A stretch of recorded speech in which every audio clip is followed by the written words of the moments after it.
അച്ഛമ്മേ, പറമ്പിലും കുളക്കടവിലും ഒന്നും ആരും കണ്ടില്ലെന്ന് അടുക്കള വാതിൽ രാവിലെ തുറന്നു കിടന്ന ജോലിക്കാര് പറയുന്നത്.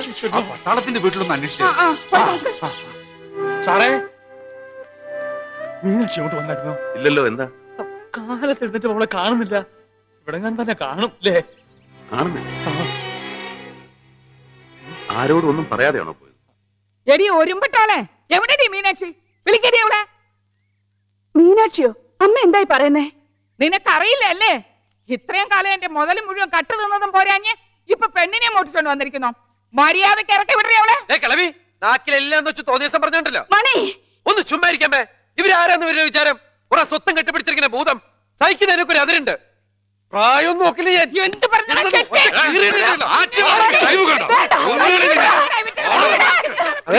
നിങ്ങൾ ഇവിടെ കിടന്ന് ഇങ്ങനെ തല്ലുകൂടിയിട്ട് കാര്യമില്ല. കുറച്ചു മുമ്പ് അമ്പലത്തിന്റെ അടുത്തൂടെ ഒരു ജീപ്പ് വേഗത്തിൽ ഓടിച്ചു പോകുന്ന കണ്ടു. അതിന്റെ അകത്തുനിന്ന് പെണ്ണിന്റെ കടച്ചിലും കേൾക്കുന്നുണ്ടായിരുന്നു. ജീപ്പോ? ആരുടെ ജീപ്പ്? അതെനിക്കറിയില്ല. ഷൺമുഖം ഒരാളെ അതിനുള്ളിൽ ഇരിക്കുന്ന കണ്ടു. എന്റെ ഭഗവതി, ചതിച്ചു.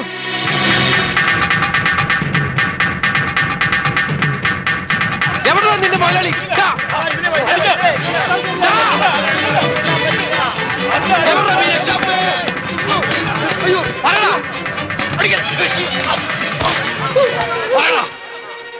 എവിടെ മീനാക്ഷി?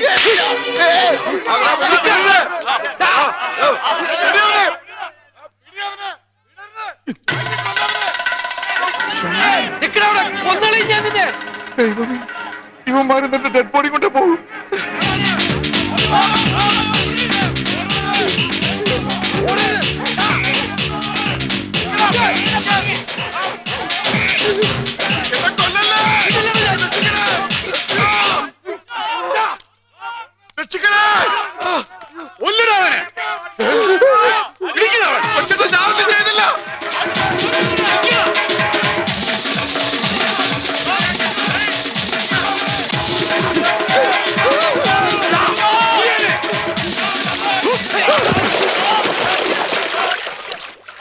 എന്നല്ലേ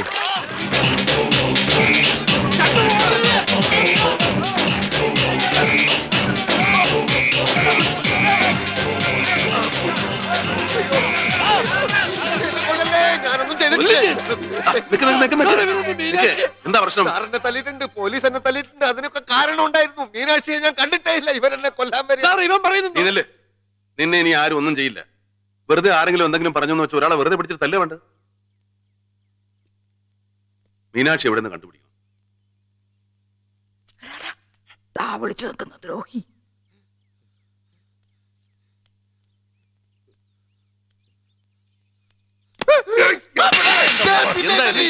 എല്ലാരും കൂടെ എടുത്തിരിക്കുന്ന തല്ലാൻ അവനെന്താ ചെണ്ടേ മറ്റാണ്? അയ്യോ സാറേ, ഞാൻ കണ്ടു. എന്ത്? ഒരേലൊരു പെണ്ണിന്റെ ശവം പൊങ്ങിന്താണ് കിടക്കുന്നത്. എന്താ മീനാക്ഷി കുട്ടി ഇന്നലെ ഇട്ടിരുന്ന ഉടുപ്പിന്റെ നിറം? ഒന്ന് പറ. ചുമന്ന പാവാടയും. അയ്യോ, എന്നാ ഇനി ഒന്നും ആലോചിക്കാനില്ല. ശവത്തിൽ കണ്ട നിറം അത് തന്നെ.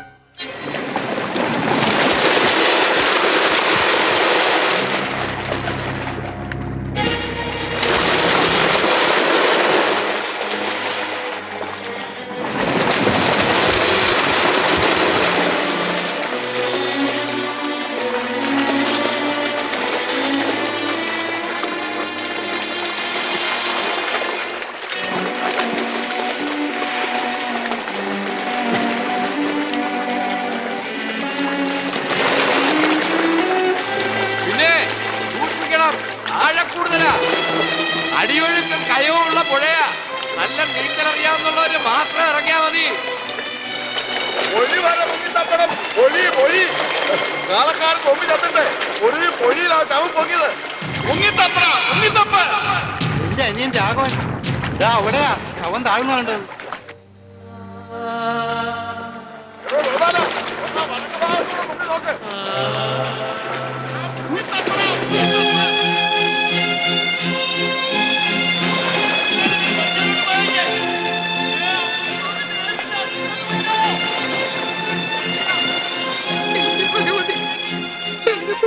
സംഭവിക്കരുത്. എന്റെ കുഞ്ഞിനെ രക്ഷിക്കണേ. അത് വേറെ ആരെങ്കിലും ആയിരിക്കും. അയ്യോ, ഒന്നും സംഭവിക്കില്ല. അയ്യോ, എനിക്ക് വയ്യ. എന്റെ കൈയും കാലും തളരുന്നു. അയ്യോ. എനിക്ക് വയ്യ. ഇതൊന്നും സംഭവിക്കരുത്.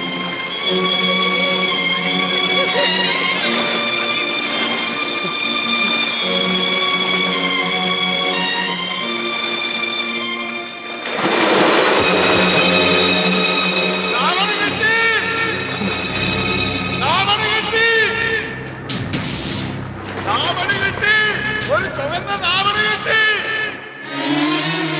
ഇത് മീനാക്ഷിയുടെ തന്നെയല്ലേ?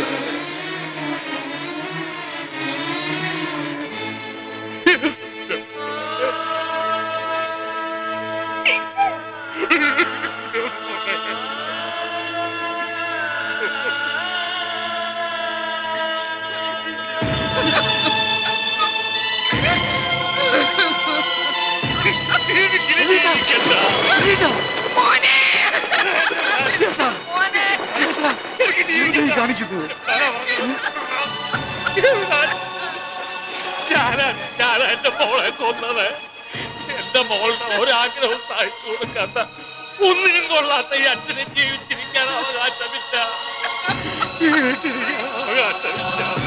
വല്യേട്ട മാത്രമല്ല നമ്മുടെ മോളെ കൊന്നത്, എല്ലാരും കൂടിയാ. നമുക്ക് ആർക്കും ജീവിച്ചിരിക്കാൻ അവകാശമില്ല. തൃപ്തിയായില്ലേ ആച്ചമ്മയ്ക്ക്? പണപ്പെട്ടിയും താക്കോലും നെല്ലും നിലവും ഒക്കെ കെട്ടിപ്പിടിച്ചോണ്ടിരുന്നു. പക്ഷേ പനം നൊന്ത് മരിച്ച ആ മീനാക്ഷിയുടെ ശാപമുണ്ടല്ലോ, ഒരു കാലത്തും ആച്ചമ്മയ്ക്ക് സ്വസ്ഥത ഇല്ല. സ്നേഹിക്കുന്നവരെ അകറ്റുന്നതല്ല കുടുംബ മഹിമ. ഇപ്പൊ എന്തിനാ കരയുന്നേ? ഒക്കെ കഴിഞ്ഞില്ലേ?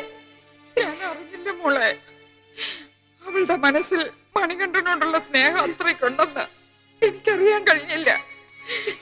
എന്റെ കണ്ണിൽ തിമിരമായിരുന്നു. എന്റെ ഭഗവതി, എന്റെ കുഞ്ഞിനെ നീ ജീവനോടെ തിരിച്ചു തന്നിരുന്നെങ്കിൽ അവളുടെ ഏതിഷ്ടവും ഞാൻ സാധിച്ചു കൊടുക്കുമായിരുന്നല്ലോ. അതിന് പറഞ്ഞിട്ട് എന്താ കാര്യം? വൈകിപ്പോയില്ലേ? വൈകിപ്പോയിട്ടില്ല. മീനാക്ഷിയെ ഞാൻ തിരിച്ചു തരാം. ഭഗവതി തിരിച്ചു തന്നു എന്ന് വിചാരിച്ചാ മതി. മീനാക്ഷി,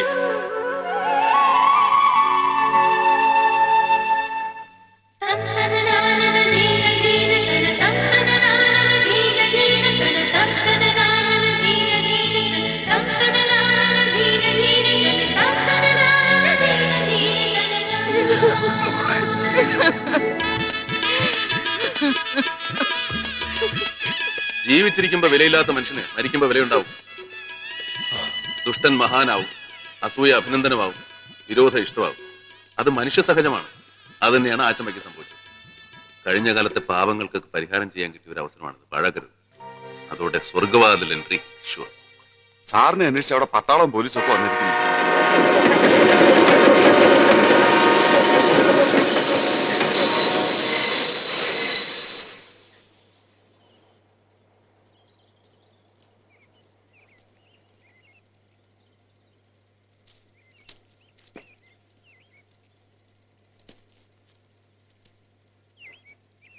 വിവാഹത്തിന് പങ്കെടുക്കാൻ നിവൃത്തിയില്ലല്ലോ.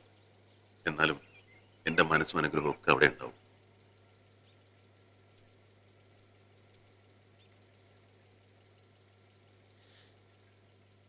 ഞാൻ കാരണം സാറിന് ഒരുപാട് എന്താണ്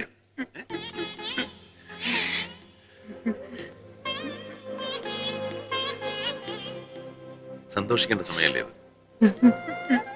എന്തെങ്കിലും നന്മ ചെയ്യാൻ അവസരം കിട്ടുക എന്നുള്ളതാണ് ജീവിതത്തിലെ ഏറ്റവും വലിയ ഭാഗ്യം. ആ ഭാഗ്യം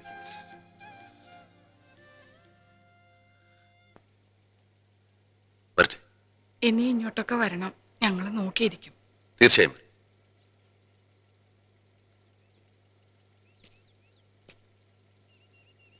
ആ, നിങ്ങൾ ചെയ്ത ഉപകാരത്തിന് ഞാനൊന്നും തന്നില്ലല്ലോ. ഇതിരിക്കട്ടെ. സാറേ, ആ ഷൺമുഖം, തന്റെ പേരിൽ പരാതിയൊന്നുമില്ലാന്ന് ഞാൻ എഴുതി കൊടുത്തിട്ടുണ്ട്. ഞാൻ അറിഞ്ഞു സാറിനെ പട്ടാളക്കാർ അറസ്റ്റ് ചെയ്തുകൊണ്ട് പോവാണെന്ന് കേട്ടു. അതെ.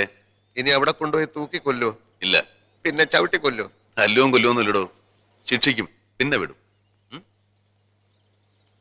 ഒടുക്കം നമുക്ക് രണ്ടുപേർക്കും കിട്ടിയില്ല അല്ലേ? എടോ, നമുക്കൊക്കെ വേണ്ടി മുൻകൂട്ടി നിശ്ചയിച്ചുറപ്പിച്ച ഒരു ജീവിത സഖി എവിടെയോ കാത്തിരിക്കുന്നു.